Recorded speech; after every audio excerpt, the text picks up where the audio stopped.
Vítajte u môjho nového videa Letná dovolenka v Roztoku. Prednedávnom som vydal teda tiež dovolenkové video. Toto video je o niečo teda nie moc prímorské, ale je to more ako more. Mne sa tam veľmi pekne páčilo, teda je to Roztok, mesto pri Roztoku, nie je to kúsok od Roztoku, čiže budeme to považovať za Roztok.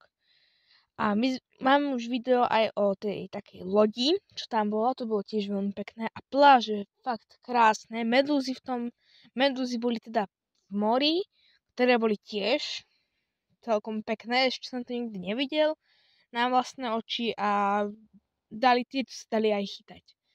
A čiže nemusíte sa báť, že vás nejaká medúza poprhli, čiže to je celkom fajn.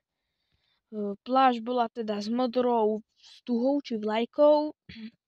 Bol tam aj jeden taký celkom pekný hotel, vyzeral byť.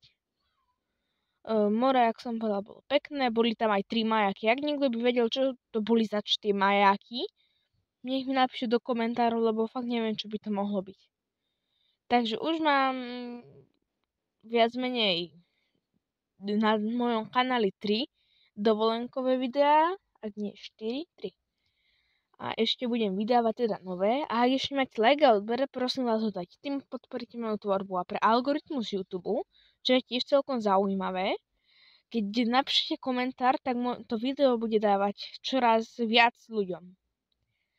No a mestečko bolo akože také fakt pekné, prímorské. Tu vidíte, loď teda premávala. Boli tam 3 majáky, teda jeden tento a najkrajší taký kamenný. My sme boli aj keď sme tam prišli, tak to vyzeralo takto a potom cez deň už to bolo také plné ľudí.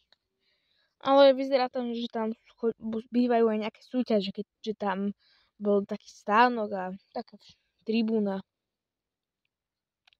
Takže určite odporúčam ísť a nezabudnite si pozrieť aj môj nový kanál Toby Traveler Special, ktorý je o niečo lepší, ale mám v ňom zatiaľ iba 3 videá. Jedno video je prečo Praha nestavia do výšky, druhé video je prečo nenapadli Nemci Švajčiarsko a tretie čo je vlastne Labubu. Ďakujem za pozornosť.